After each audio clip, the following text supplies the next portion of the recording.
This video is sponsored by Mike's Trains. Mike's Trains in Thomasville, North Carolina has a variety of everything from O scale to accessories, G scale, N scale and HO scale locomotives, N scale and HO scale freight cars, track and accessories, Woodland Scenic products, and the layout on display. Mike's Trains, your main line to customer service. Hey guys, welcome back to the Marshall and Southern. This is going to be episode 5 of N-Scale Layout Update. As you can tell by the video, it's not going to be a very lengthy video, so it's going to be pretty short and to the point. It's really been kind of dull in here the past week or so. Ain't really been a whole lot going on. I've been doing other things. Ain't really had a whole lot of time to get in the train room and do anything.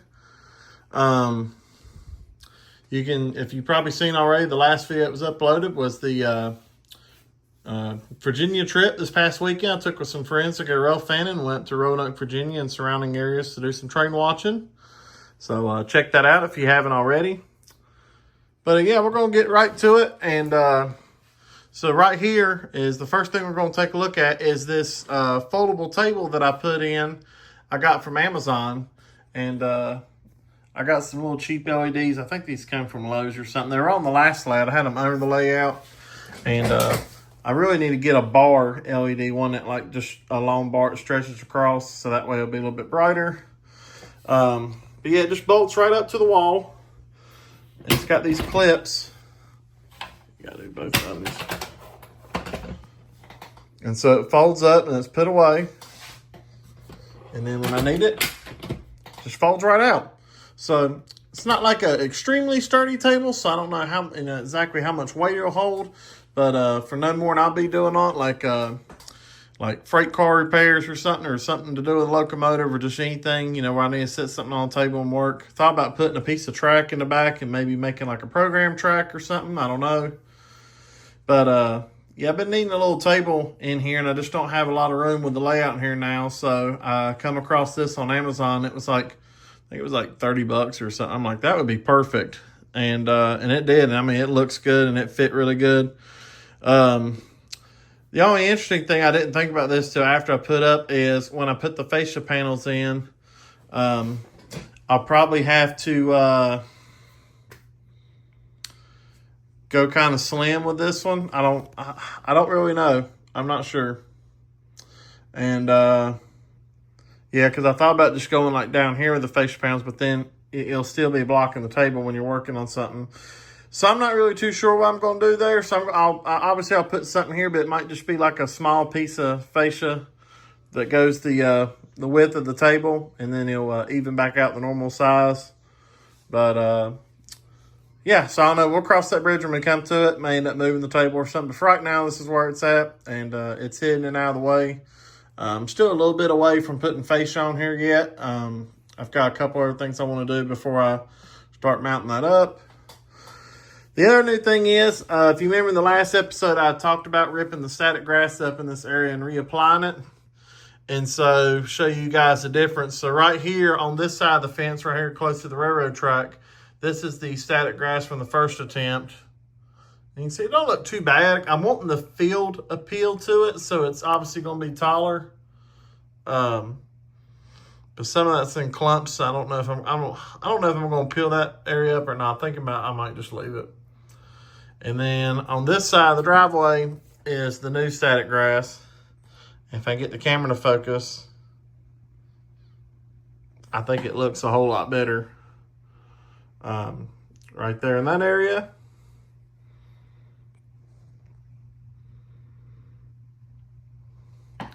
And then I redid it back here as well. So this is new as well. And like I said, I want it to have that tall kind of wavy appeal to it because this is going to be an open field. So the other new thing right here at CP Marshall that you'll see is this Woodland Scenics, like a log fence. And so this is going to go here, if I can get this camera to focus. And this will separate the driveway from the railroad tracks. And I've got to get some more because I'm going to put another one right here, so there'll be a fence on both sides of the driveway. So I run out, so that's why it kind of stops back here. And then I put it back here so it kind of joins with the other fence. And then I had this from the last layout. This is like barbed wire fence. And so it runs along. Man, it won't focus. There we go.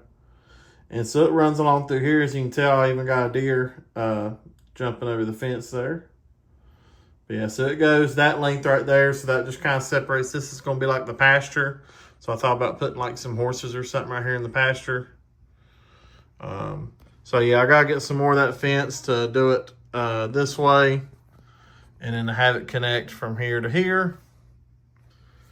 And then I thought about looking at, I've been kind of glancing around at the local hobby shop and as well as Scenic Express. My wife gave me the idea of putting like some decorative like flower trees or something in this area, like along the driveway. So like, you know, when you're coming up to the house down the driveway, you'll have these nice trees right here, not just like the basic green trees. So I need to find me some of those. I think that will look kind of cool. And so that is pretty much what's going on at CP Marshall. I still got to put some more moss around the edges of this to kind of cover up the edges and stuff, but I have not got around to doing that quite yet. And then the other new thing, and like I said, there's not been a whole lot going on, is I have this chain link fence from the last layout. And so I put it over here at this unnamed area.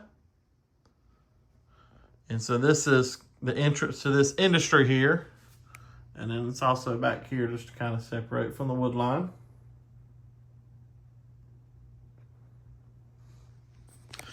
I still haven't, I think I want this to be a tank car industry. But now that I've got, you know, kind of built up with the ballast and everything and painted, I thought about doing like a transload area. So it might get grain cars, it might get box cars, who knows. So I haven't thought about exactly what I'm going to do in this area yet and what it's going to be named. So I don't know, still working on that.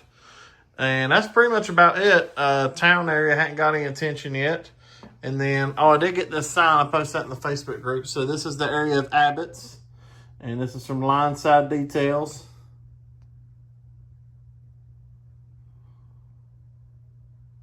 There you go. Kind of focused a little bit. But that's the Abbott's location marker there for this area.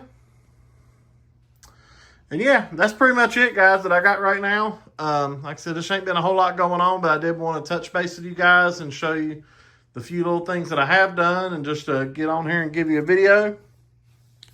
I do appreciate you watching. Do appreciate all the new subscribers. Don't forget to click that link in the bio. That will take you to the Instagram and Facebook group. The Facebook group is probably the most active, and then the YouTube, and then the Instagram doesn't really get a whole lot of attention. Just kind of post when I can. But yeah, the Facebook and the YouTube is what gets the most attention, so make sure you check out those. So as I was saying, going to try to bring you guys some G-scale content coming up here soon. I know I've been saying that for like the past month or two, but with fall getting ready to kick in full swing, the temps are coming down. It's still like in the mid-80s around here right now. So when the temps come down a little bit more, I'm going to try to do some G-scale content and run some G-scale trains. Got some HO scale content. Got something I'm going to try to cook up next week or the next. Something going to be pretty special. It's going to be a product review, but it's also going to be a little different than the ones that we've done. So stay tuned for that, and you'll see what I mean when it gets posted. That's pretty much about it, guys, for this video. I appreciate you watching. Like I said, don't forget to click that link in the bio and go to the other accounts. Like, comment, subscribe. Trying to get to 1,000 subscribers if I can by the end of the year. And we're closing in. We're almost to 700 now. So I appreciate every single one of you. And thank you for watching, and stay tuned for the next video.